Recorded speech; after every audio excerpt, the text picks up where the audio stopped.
Very exciting times at the White House. A lot of things happening that are so great for our country. I want to welcome Made in America Week. This is what we call Made in America right here, and they're all here, some of the great business minds, business geniuses. We're continuing our celebration of American manufacturing and American manufacturing, and it's been something very important to us. Made in the USA, made in America. And our tribute to the skill, dedication, and grit of the American worker. We're showcasing products from all around the country that are stamped with the beautiful letters, Made in the USA. Today I'm proud to welcome 3 more great companies to the White House for really a major announcement. You'll be hearing Merck, Pfizer, and Corning. These 3 companies are announcing that pharmaceutical glass packaging will now be made in America. That's a big step. That's a big statement. I'm very proud of that.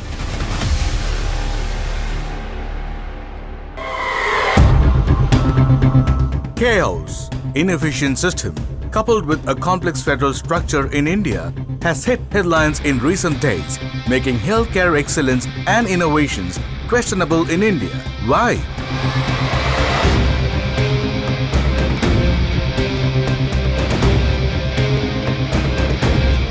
Enter Pharmaleaders' world of research and welcome to the iconic and historic 10th Annual Pharmaceutical Leadership Summit and Pharmaleaders Business Leadership Awards 2017. And we are discussing Bullet Healthcare Express.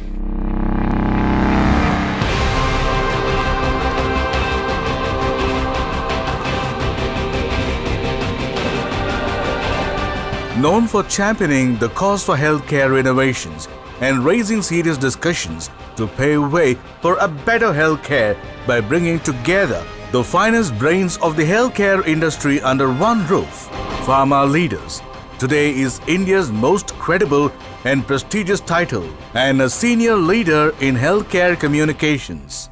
Backed by more than a decade of experience while working with the stalwarts of the industry, Pharmaleaders has always preferred uniqueness of the subject that appeal to the nation and are first of its kind in contents due to our in-depth expertise, research, and Pharmaleaders' reputation over the years.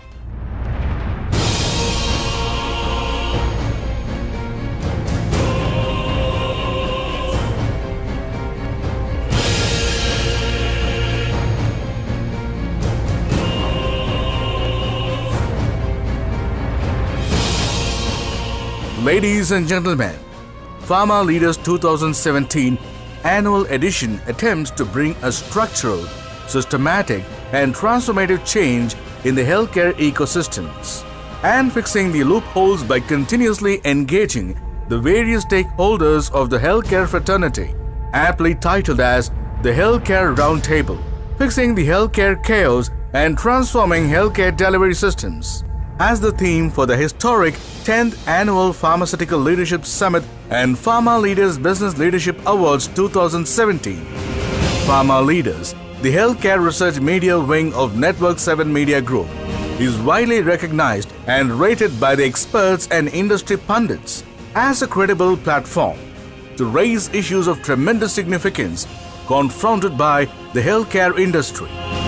Pharmaleaders' much awaited and prestigious healthcare summit and roundtables bring together the most powerful and influential healthcare leaders of India in one single platform, including pharma companies owners and CEOs, hospital owners and CEOs, healthcare technology companies, social healthcare foundations, senior management from healthcare enterprises, eminent doctors, development financing institutions, institutional investors, to fundamentally address and impact poor healthcare outcomes and find a blueprint for tomorrow's healthcare.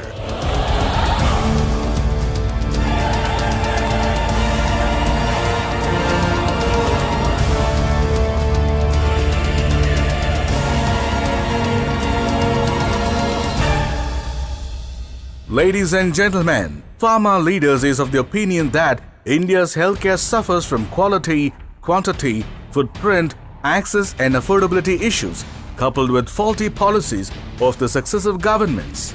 The World Health Organization estimates that India spent about $267 per capita on healthcare in PPP, adjusted terms in 2014. China spent 3 times that amount, Brazil 5 times, European nations 10 times, and the US 20 times. In aggregate, India spends only about 1.5% of gross domestic product (GDP) on public health care. Most countries spend 2 or more times that number. There is an obvious shortage of medical practitioners in India. So also the public healthcare systems, healthcare infrastructure and personnel.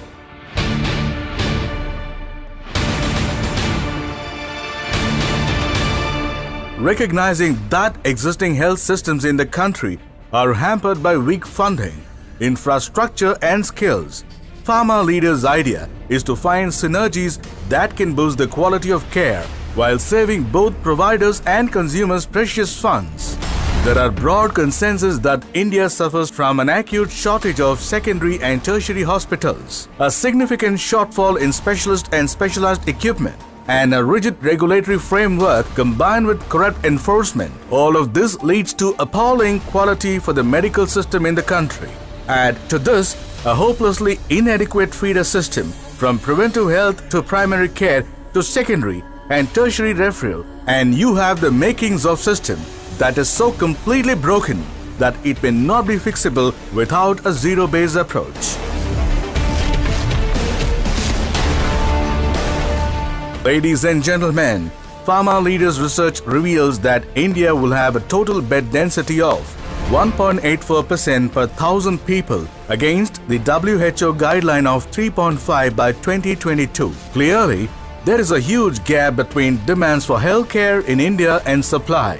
These statistics prove the sorry state of affairs, and clearly India needs to be much more concerned. Any modern healthcare system anywhere in the world would have its own share of challenges. Every healthcare system is unique in its composition, adaptability, and flexibility. Pharmaleaders feel that the challenges mentioned above are all addressable and are opportunities in which credible medical organizations can partner and help provide implementable solutions. First time in the history of the world, one person is going to control the entire world who probably doesn't know what is next step going to be. While I am talking about Donald Trump in this pharma conference, actually, this has a tremendous impact on the pharma industry. But the bigger issue is that the healthcare in India is ailing and in need of help. Yes, medical treatment has made astonishing advances over the years. But the packaging and delivery of that treatment are often inefficient, ineffective, and consumer unfriendly. Let's fix it.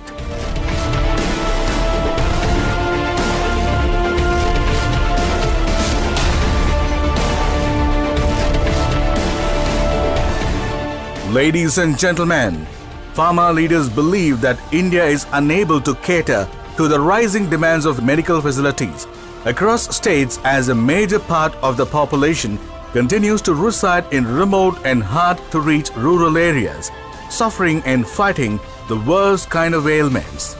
Despite several efforts, India still struggles with a severe shortage of doctors, especially in the rural areas.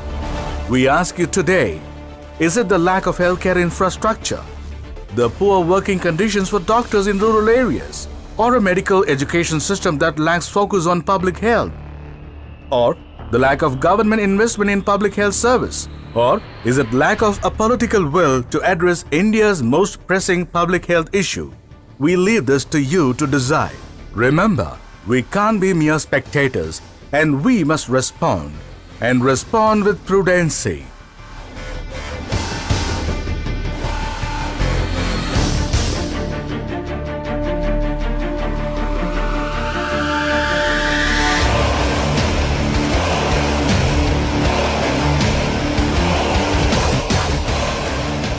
Ladies and gentlemen, Pharmaleaders is of the opinion that government will need to take a bigger responsibility in solving this issue.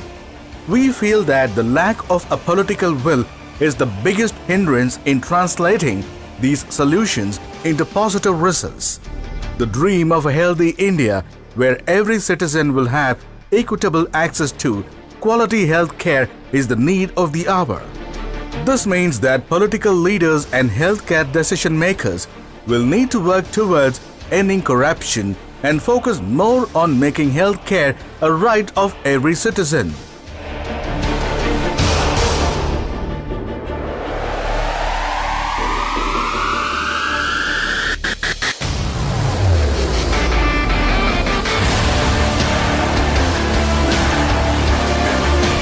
Pharma leaders believe that advances in digital technologies will create enormous new possibilities and opportunities. The wise will recognize and ride this trend. Those who ignore it will do so at their peril. As healthcare organizations face unprecedented challenges to improve quality, reduce harm, improve access, increase efficiency, eliminate waste, and lower costs, innovation is becoming a major focus once again. Under our present system, just doing our best or working harder will not be enough. The healthcare industry is on the brink of massive change. Thank you so much for the AV. Now I have great pleasure in inviting on stage the architect of Pharmaleaders initiatives in the global map, Mr. Satya Brahma. Mr. Satya Brahma is a founder, chairman, and editor-in-chief of the illustrious Network 7 Media Group. Well, to give an introduction of Mr. Satya Brahma, we have a small AV to take you through the mind of Satya's perspective on healthcare. Can we have the AV, please? Can healthcare be compromised? It can never be, and those spreading the bad names to it can never be spared. Today, we are at a critical stage where the doctors are being questioned and blamed. It is true that very few doctors with vested interests are defaming the industry. Listen to the founder and architect of Pharmaleaders Group, Asia's most analytical news media in healthcare communications. Satya Brahma, as Satya says, don't play with healthcare. Handle with care and seriousness, as healthcare is sensitive. Satya feels that unless the vast majority of 1.3 billion people are not provided with basic healthcare needs, India can never claim to be a nation with difference. The visionary Satya Brahma has a point that world's largest democracy can't be sick in healthcare. It must be rich in a progressive healthcare system.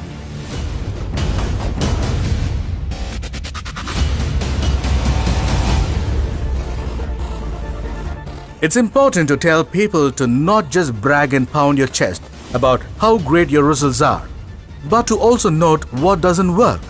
Satya feels that the rise in India's economic fortunes and its aspiration to progress as a superpower will lack its substance and seriousness. Until the federal government in India takes health as seriously as many other nations do, mere slogans can't help.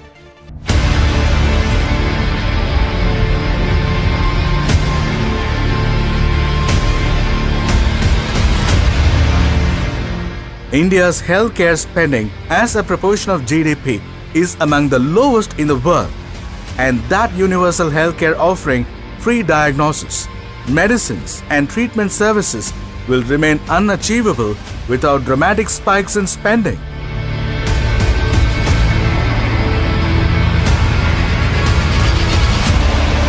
Healthcare is a serious business, and our government must understand this. With a close look of what is the state of affairs in our country, healthcare access, affordability, and quality are biggest challenges. Satya Brahma has always believed and emphasized that everyone has the right to have access to healthcare services, including reproductive healthcare. The state must take reasonable legislative and other measures within its available resources to achieve the progressive realization of each of these rights.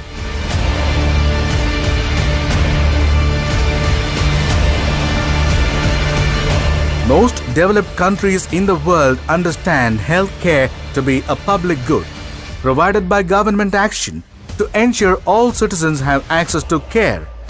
Basic healthcare is a foundational social good, a good that should not be treated as just another commodity. Political leaders must understand this important distinction and lead the nation in joining the rest of the world's advanced nations in ensuring the healthcare is available to all through public funding. Remember, healthcare is not a commodity, but your fundamental right.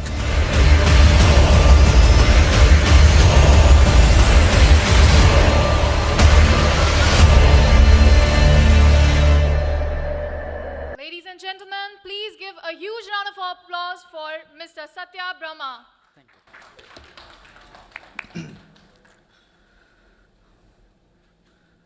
Hello and welcome to this wonderful afternoon of this 10th Annual Pharmaceutical Leadership Summit and Business Leadership Awards 2017. And the theme of this Pharmaleaders 2017 Summit is speaking about Bullet Healthcare Express. I am not trying to be magical here by using the word Bullet Express, which probably was used by the Prime Minister of India. But the real crux of the matter is that we need express reforms. We need structural coordination. We need a positive direction. Since the last 2 to 3 years, the healthcare industry, particularly the pharma industry, is under tremendous process because of the regulatory challenges and the pricing issues. Despite having the largest number of US FDA facilities, we don't know what could be the reason of the US. Why do they have this kind of mentality and they keep on raiding the FDA facilities, which to my knowledge, which I visited more than 500 facilities in India, which confirms to stringent international quality adherence, a parameter which probably is not being adhered by many of the top European companies. Today, we have the pleasure of having with us some of the most distinguished personalities with us, Dr. Ashok Rajgopal, Dr. Alok Roy, Mr. C.T. Ranganathan, and some of the persons will be joining with us. They all will agree with me, although they might not be able to tell in public that whatever happened in the last 10 years is not enough. The national healthcare policy formulated by J.P. Nadda, the Honorable Health Minister of India, is not taking its shape. The successive governments of India, whether you talk of Congress, whether you talk about BJP, whether you talk of any coalition parameters, this is simply not working. And I think the missing link is that there is no political will. Remember, healthcare is a very important and sensitive subject. How much you are spending on healthcare? 1.5%? I think it is 1.2.5 actually. It's not even 1.5%. Look at in European countries, they're spending around 15 to 16%. Is it the kind of trend that we are going to set to the world and we are going to tell them that, look, this is India, please come here and invest in India, where the health of the country is affected? Have you ever tried to go on and seen the rural India, how they're suffering? Mayank Gandhi will speak later on when he's working with the rural areas actually. There are no basic healthcare centers. Doctors are not going over there. PSCs are in bad condition. I have seen sometimes there are not even pharmacists. And those who give injectables and injections, they're not even qualified. So what could be the reason why it is happening? The 2014 election where Prime Minister Narendra Modi swept to the elections in the general election, which came to power, and it is clearly written in the election manifesto that healthcare is going to play a major role, and in my government, we are going to address the most challenging issues that the pharma industry, the medical industry, the diagnostic industry, the hospitals, the biotechnology, then the medical device industries, all together they are going to improve because we are going to bring out a law and regulations to control and to give a new shape. that could actually be beneficial to all. But it's not happening. It is there in theory. So I think the time has come for us now to raise the standard of discussion, not to limit it to a level where you do only the sloganeering. Why to discuss about Pakistan? Why to discuss about something else which doesn't make sense? As a media person running a media company, I feel ashamed myself that in the prime time, 9 time, I have to speak about Pakistan issues, I have to speak about what Manish Shankar has told and what that person has told, what Rahul Gandhi has told. Why can't we speak about something on healthcare and show the cases that this is what is happening? 74.9% of Indian population still reside in rural India and they don't have access to basic healthcare. I might be wrong in statistics, but I can tell you with a sense of responsibility, since I come from a backward state like Odisha, I have seen. And for this particular reason, I have invited the number 2 cabinet minister of Odisha, Dr. Surya Narayan Patra, to be here. He will be here with us 7 o'clock along with a couple of other ministers to raise this debate and take it to the next level. And I believe this is the platform which will give a new direction where we could be headed, where the healthcare will be accessible to the poor, weak and needy. And the biggest problem also we are facing is about the healthcare insurance. 92.4% of population, they pay out of their pockets because there is no healthcare insurance. I don't blame the private hospitals. To my knowledge, if you ask me, the private hospitals are doing a wonderful job actually, because there is no public healthcare system in the country. You go to any public healthcare facilities, you will find out. Sometimes the doctors are not available. They might not be there in that particular place, and the infrastructures are not enough. What people like Dr. Alok Roy, what people like Dr. Rajgopal are doing in different hospitals are commendable actually. They give a quality healthcare at affordable prices. So what has happened to Max Healthcare? What has happened to other facilities also?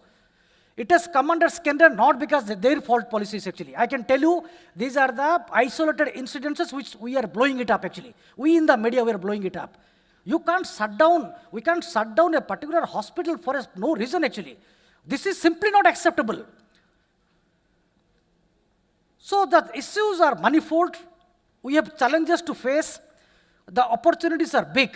And we have to seize this opportunity and translate our dreams into reality. And I would like to speak also again in the evening that when the authorities come over here, that we need to urgently address these issues and make sure that we don't make repeated mistakes. We don't give election sloganeering. We don't ask for votes. If they can't deliver, they will have to vacate the seats. There is no place for inefficient system in the country. You can't blame the UPA government what presently you are doing. You must prove yourself. Let us see how you are doing it actually. 1.3% is just not enough actually. You are spending too much on defense. You are spending too much on foreign policy. Why you can't spend on healthcare? So all these questions need to be addressed. And we'll be having in the next 3 to 4 hours some of the finest brains of this country who will be addressing with you, and she will be taking through the next speakers over here. And thank you very much, and I can assure you that you'll have a wonderful evening over here. Thank you very much. Then. Thank you so much. Thank you so much, Mr. Satya Brahma. Now, our first speaker for this afternoon is an expert in healthcare sector who is going to address on healthcare turmoil. Dr. Alok Roy is the Chairman and Managing Director at Medica Synergy Private Limited. Dr. Roy served as Vice President of Center for Community Initiatives of Fortis Healthcare Limited. He serves as the Chairman of the Board at Medica Super Specialty Hospital Private Limited. Dr. Roy received MD from AIIMS and DRM from TMH, Bombay. May I please have a big round of applause for Dr. Alok Roy.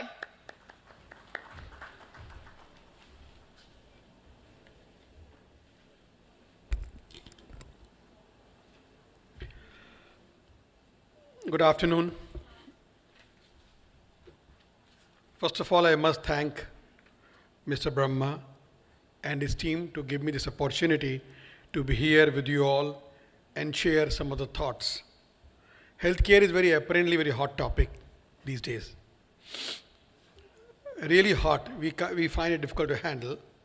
But let me start my presentation with a very small story. when you were young, we used to read a lot of Panchatantra. I don't know whether many of you have heard about it or not. Panchatantra used to talk about a very simple local logic and some learning. One story was that there was a tree, and in that tree there was a nest, and one bird used to sit there, and whenever it used to rain, then she used to go and sit in the nest and be safe. And there used to be a monkey who used to come under the tree every time it used to rain, and he'll shiver because he'll be wet. He never had a nest. So bird kept on telling him again and again, why don't you make a small nest or house for yourself? Monkey kept on ignoring, and one fine morning, monkey went up to the tree. He got fed up of the bird, pulled the nest down, threw it on the ground, and said, now we are equals. You have no house, I have no house. So moral of story is that you can't teach somebody who's incapable of learning. You need to know where to teach, where not to teach. Now tell me, will not tell you who's monkey or who's bird. I leave it to you at the end of my presentation to decide for yourself who is the monkey and who is the bird. Now, I was talking to Mr. Bhupender Singh a couple of days back in FICCI. Sir, Dr. Rajgopal, it will be of interest to you. I said, I'm very happy that you did control of stent pricing. That was a wonderful thing. A lot of people have got use of it. Now, many of them will not get the best, doesn't matter. And the majority will benefit. But please explain to me one reason, why did you control the price of knee implants? Who does knee implants as a life-saving measure? Why couldn't you do the same thing to the hip implant, where people really need for the life-saving, or if they can't walk, they can't walk. Knee patients are normally have a reasonable amount of money to give it, and insurance is supporting them. They all have paid for insurance. But the hip is probably a more life-saving. He had no answer. In fact, he looked very bewildered and lost. I said, you could have done for the trauma implants, you could have done for so many other things in orthopedics. Why do you pick up knee as a first case? So that's apathy of the government in controlling. Now everybody knows what is happening. Now they are controlling syringe prices and all those things. Many of you may be suffering here in pharma industry. We had unabashed criminal MCI for last 70 years. They have been the most corrupt body anybody can ever live with. We had. Now government is thinking of doing NMC, which is a very bright thing. Public health is in pits. You all know it. Now what happened? It's not that government could do it. Government just simply can't do it. We are just one too many. For government do it, it has to be continued. There's no bullet express. There has to be large coal carrying wagon which should run through decades after decades to address the healthcare needs of this country. Now, when the government couldn't provide public health, couldn't provide hospital, do you know any new hospital which government has built in the last 50 years? It is well equipped and doing well? None. Very few. Wherever they have built the hospital, those hospitals don't have doctors or don't have people. So as a result, what happened? The private sector moved in. Now private sector moved in a very urban location. We all are present in big hospitals, big cities, big hospitals, but still most of the population does not have access to good health care. So the story starts from here. I thought in my presentation, I'll just present 4 slides and give you the gist of what is happening. My topic chose was current turmoil. This slide represents that doctors are willing to switch if they could. I remember when I joined medicine as a very middle class boy from a very middle class household, we had a lot of dreams. And once we joined MD or post-graduation, we never walked on the ground. We walked 6 inches above the ground. We felt that we have a duty, we have a responsibility, society respects us, and look where we have reached. Now society has chosen because it is very easy to beat up what is good looking, and everyone accept that beating as a norm. And the changes are not happening only in healthcare. It's happening all over the place. Healthcare is the current target. Let's see who the next target. Next slide, please. I have something here? Yeah, thank you. Now, there is a great Samudra Manthan is going on. It's where the politicians on one side and media on one side, they're taking hospital, but unfortunately there's no C. C are masses, and they're not going to be any nectar out of it. इसमें से अमृत निकलने वाला नहीं है. The more you run the hospital on the people, only people will lose out.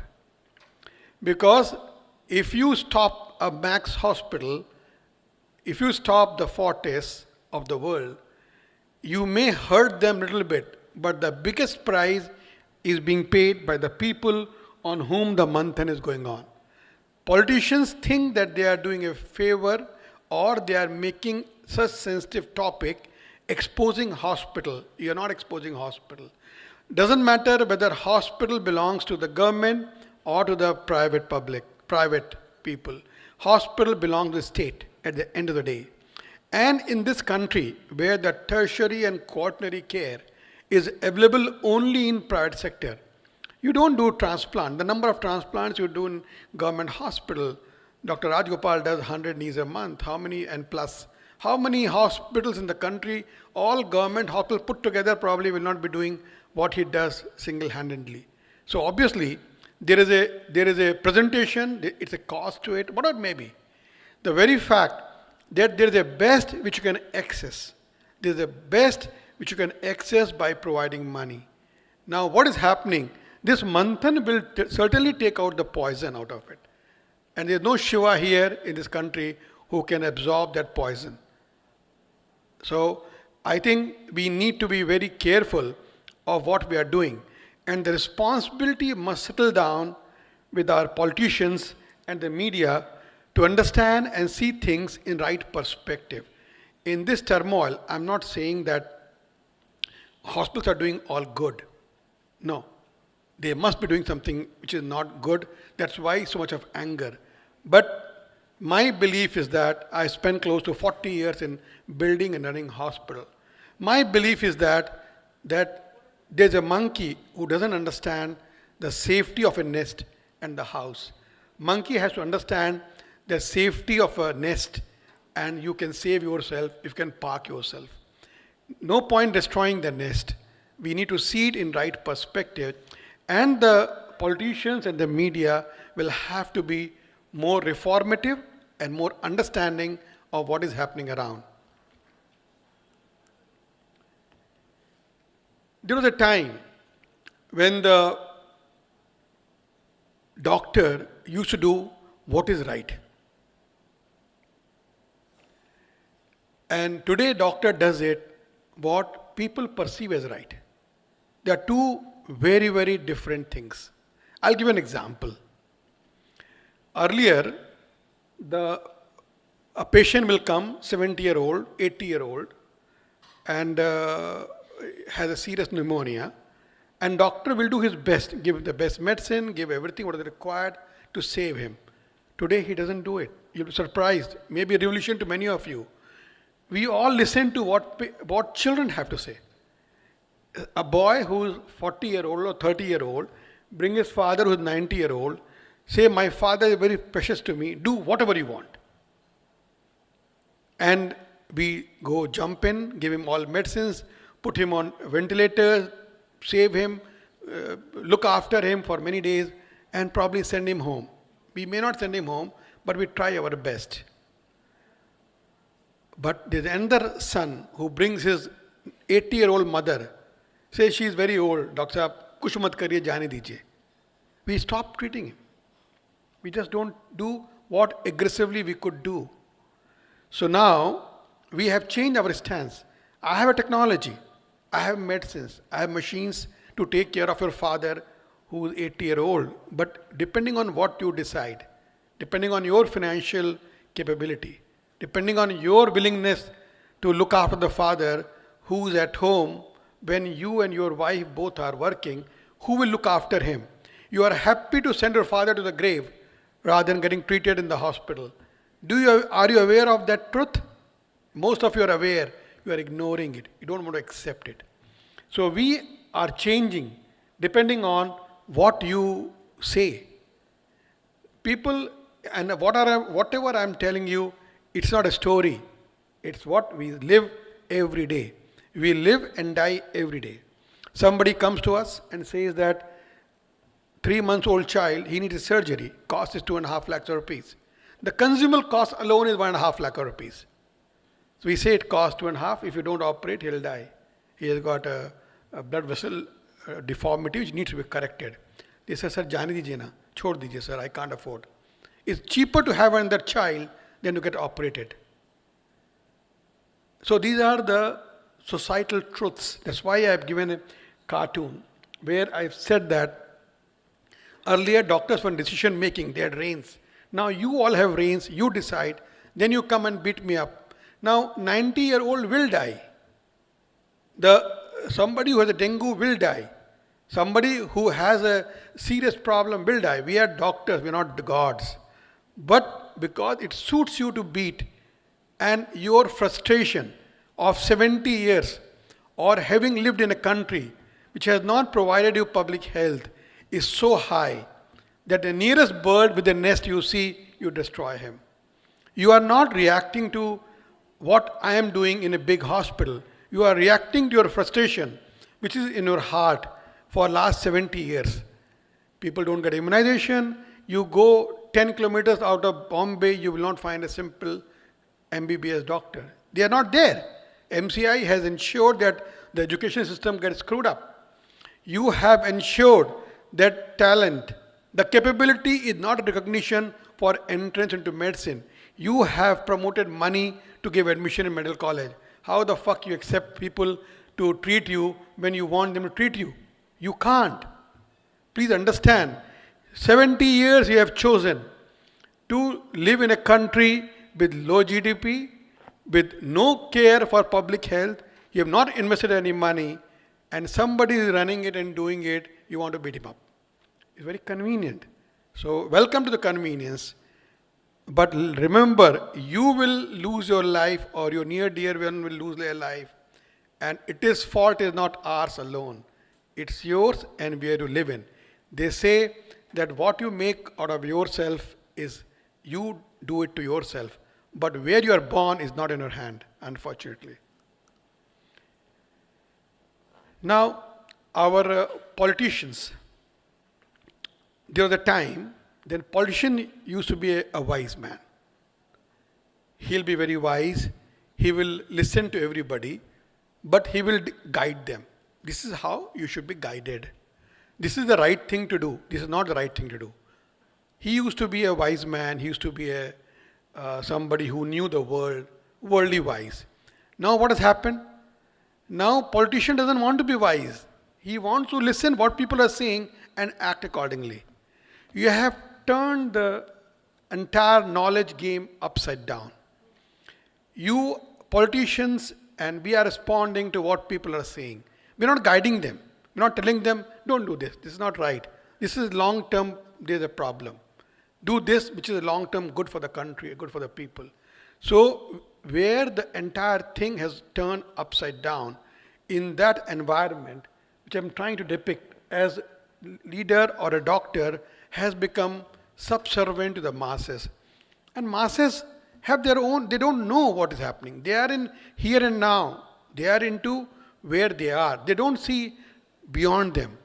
And we as a people who are at the helm of affair, whether we are a doctor, whether we are a leader, if we do not understand that what is the problem, why people are so angry.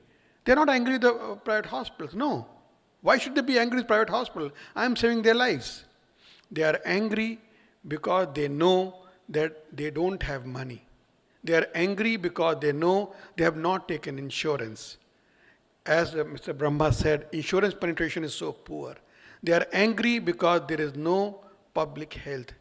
They are angry because don't want to walk into a government hospital. They're scared of dying and they can't afford a private hospital because they can't pay. Either way, they are dead. So that's where the anger is. And as I tell to all my medical colleagues, that time has come for a major reform internally in the hospital, how we deal with the people. We need to do more counseling, we need to talk to them more. It's just a bump in the road. It's not the end of the road. There's a small problem on the road. Your engine might have failed, something that had gone wrong. It's not end of the life for private healthcare. In this country, I do not see in next 30 years government taking responsibility for healthcare, however well wishing they are. They cannot, they will not. Government has to pump in money, which they don't have. So you will have to live with private healthcare. Better help them in growing and empower people by third-party insurance, empower people by telling them to invest in healthcare early, like we teach them to give a mutual fund and all that saving they should save in the healthcare. That way probably both taking responsibility, society and doctors, government and private healthcare provider, we will be able to address it. Otherwise, this will continue, and whoever loses, there will be only losers. There will not be any gainers. Thank you very much for a patient hearing. I hope now you know who's a monkey, who's a bird. Thank you.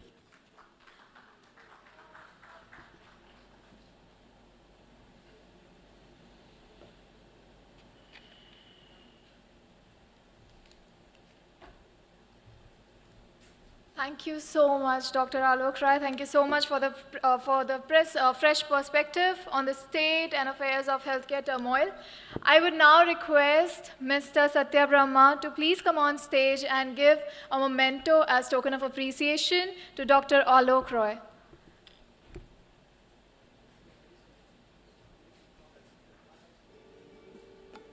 Can we have a big round of applause, please?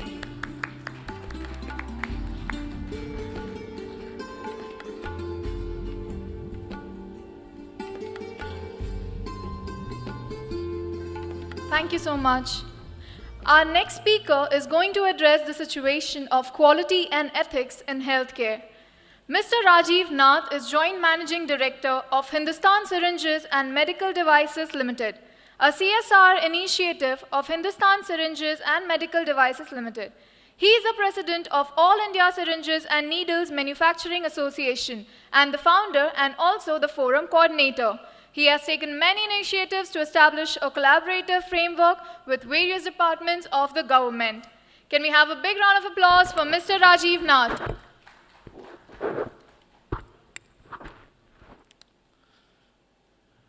Thanks, everybody.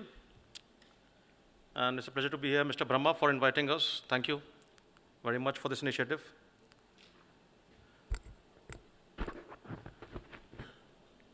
I think Dr. Alok Rai has very nicely sparked and added more fuel to the fire of what was initiated by Mr. Brahma in his first round over here. The healthcare industry does definitely have a lot of issues, and we do need some reforms over here. So I'm here to add to the perspective from two different areas. One is devices and one is on ethics. That's our vision. I wanted to share with you. We would like India to be one of the manufacturing hubs of medical devices. And similarly for the healthcare, we would also like India to be in the top 5 medical value destinations. You can call it medical tourism or whatever. And that's a typical crossing in India. Traffic jams, potholes, bumps, as Dr. Alok said just now. We don't have regulations, or the regulations that we do have, we don't follow them. And see, we don't follow them, and everybody is trying to go at his own speed, we end up in a traffic jam. Each one of us thinks we've got the right of the way, and I am right, the other person is wrong. And because of this wrong expectations, we end up being frustrated and being angry. So let's avoid the chaos and see what's the better practices internationally. That's a German highway. Many countries will have a 80 miles, 65, 90 kilometers speed limit. German autobahns, no speed limit. Why? They're self-disciplined. They understand the hows and whys of regulations, and they stick to their role. They know what the expectation of the other party is. Now, the unusual thing over here, what you'll notice, there's been an accident, and immediately all the drivers have been trained, and they know they have to immediately clear the middle of the path of the road to allow for the police and for the ambulance to reach the bottleneck area. In India, you'll find the 2 lanes become 3, 3 become 4, and we don't allow the emergency vehicles itself to reach the bottleneck area and address the issue. So the problem gets compounded. So there's a need for appreciation over here. About medical devices, it's very unfortunate a country like ours, after so many years of independence and doing so well in automobile and so many other industrial engineering segments, sending rockets to Mars and stuff like that, we are still 70% to 90% import dependent on medical devices. Not that we can't make them, it's because of some policy issues. And 40% of these come from USA, another 30% come from China. So these 2 countries dominate our landscape over here. The devices that are produced in India, when we manufacturers go across to the doctors and ask them to use them, it's a huge challenge. They're not trusting our medical devices made in India. It's easier to export than to convince a doctor in India to use the product made in India. That's the unfortunate truth.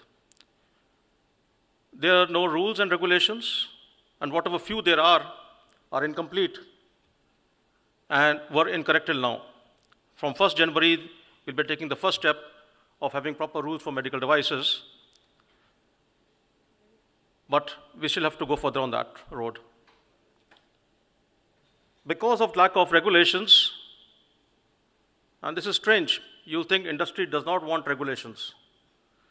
But in this industry, we do need regulations, because otherwise, how do we prove our quality to the doctor?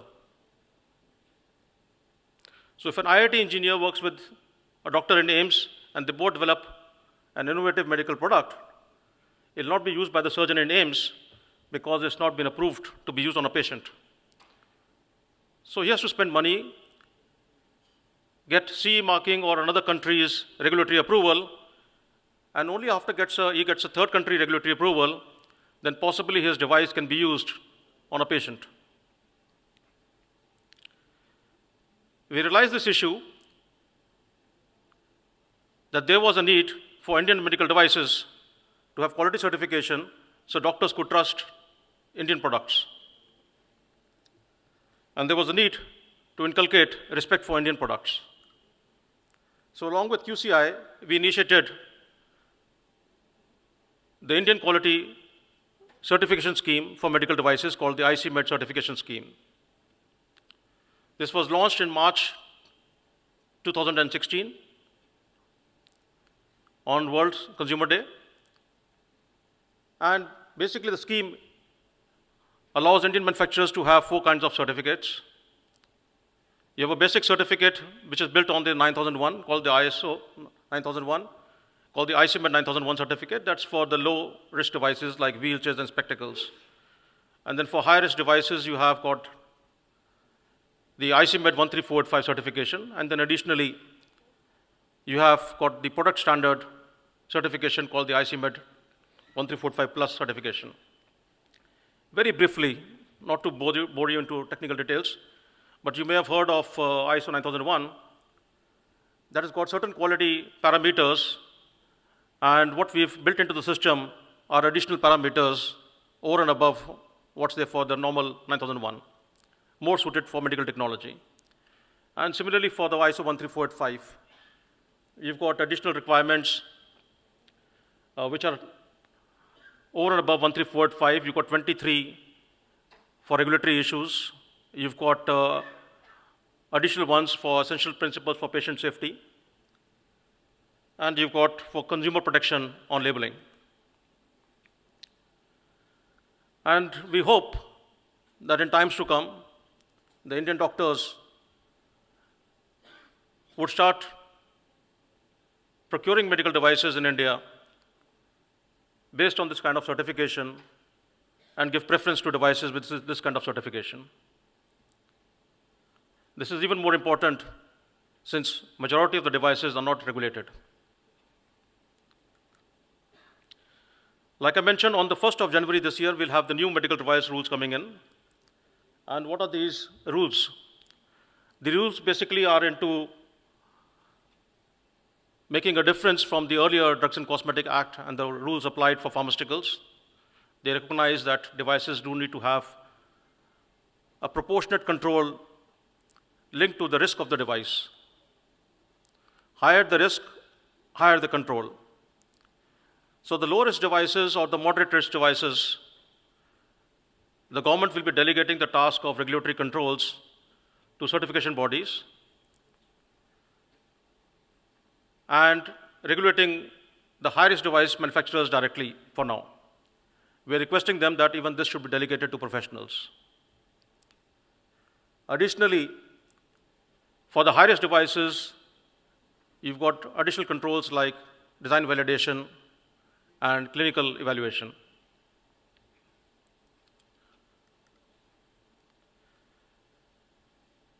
The next part is further building on this regulatory framework. Now that we have got the rules for medical devices, that's been our demand for quite some time, separate from pharmaceutical industry, we also need to have a separate law book.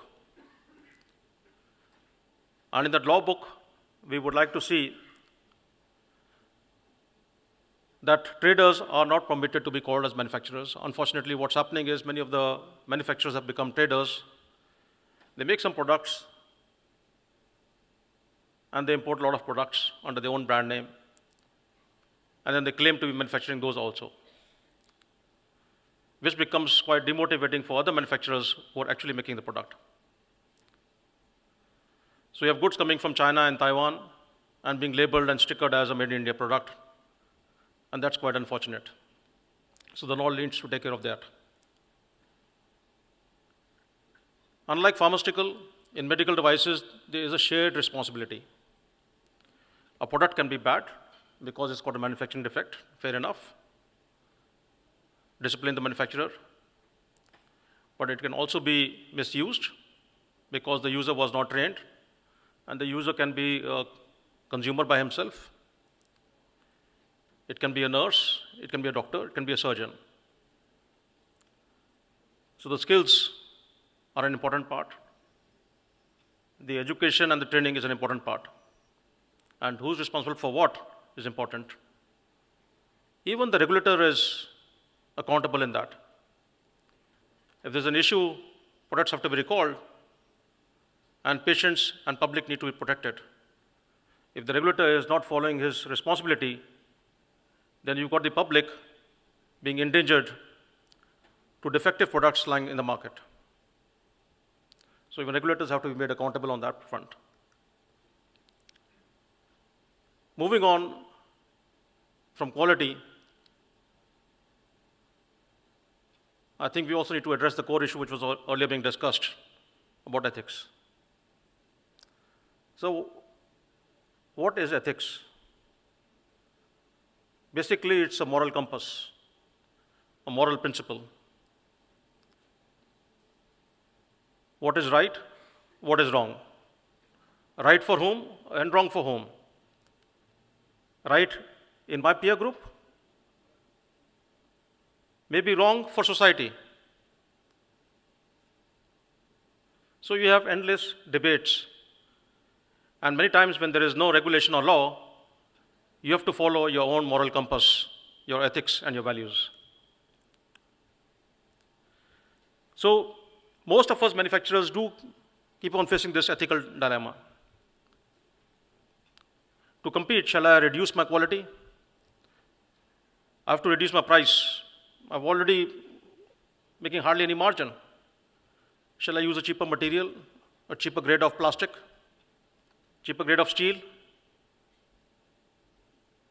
Is it okay? Is it okay to compete, I ask you, by lower pricing? Maybe it's okay. Is it okay to compete by having higher pricing? Well, that's a dilemma. Shall I increase my printed retail price so it can be more attractive to buyers of the product so they can make more money when they sell to their customers? Shall I use that as a marketing tool? That's a dilemma that we face. And then, is it okay to have bundled sales? Some companies give a machine for free. You don't have to pay for it, but we just ask you, all the consumables that you use on this machine, you must buy from me. So, of course, you can save a few lakh rupees in the hospital, but you're tied onto a supplier and you've got bundled sales. Is that practice an ethical practice? It's a question mark. Some people accept it, some people think it's not so ethical. And is it okay for large companies to take doctors abroad on training, and their families too, on seminars and conferences? Is that an accepted practice? Is it ethical? So these are the questions we tend to face. And meanwhile, what about the patient? We've all joined this profession, whether as healthcare providers or as manufacturers, with the noble intent of looking after the patient. And we keep on claiming in all our books, our catalogs, all our pamphlets, brochures, we are patient-centric, we are consumer-centric, we are patient-friendly. But the poor patient, he has been caught. Neither the defunct public healthcare system is taking care of his needs. And initially, he was very, very happy when private healthcare came to India with high-quality private healthcare, and he could access to the quality of healthcare which he had never experienced before, starting from Apollo in Chennai. But then times have changed over the years, and that euphoria is now, we can see, is getting diluted. And we find that patients, in many cases, even with insurance, are not able to access this kind of private healthcare. From healthcare, I think we have to move on to human care. And manufacturers like us, we ask for feedback on our products and our marketing, and we try to improve upon that. I think something is required also for the healthcare community. They also need to seek feedback as to why there is currently an anger of public against the hospitals, and how to address that pothole, that bump, which is slowing us down. And I'll leave you with these thoughts over here, that maybe if the hospitals can address these few issues, maybe you can start having more trust. So, to earn the trust and respect, one can consider to give patients a choice of brand. He can possibly buy it from an outside facility. Maybe the hospital can give him a discount on the MRP. Maybe the pricing can be transparent, so it doesn't come to him as a shock. And if he's mentally prepared, he can always make a choice. If he can't afford the 5-star, he can go to a 4-star. If he can't afford the 4-star, he can go to a 3-star hospital. Let him have the choice.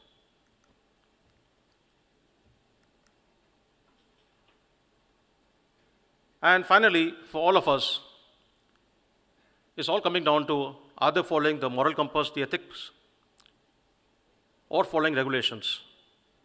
If we find the regulations are being unrealistic, unreasonable, we have to negotiate with the government and make them reasonable and implementable. Thank you. Thank you so much, Mr. Rajiv Nath, for helping us understand the technical aspects of quality and ethics in healthcare. Now, I would request Mr. Satya Brahma to please come on stage and present a memento to Mr. Rajiv Nath as a token of appreciation. A big round of applause, please.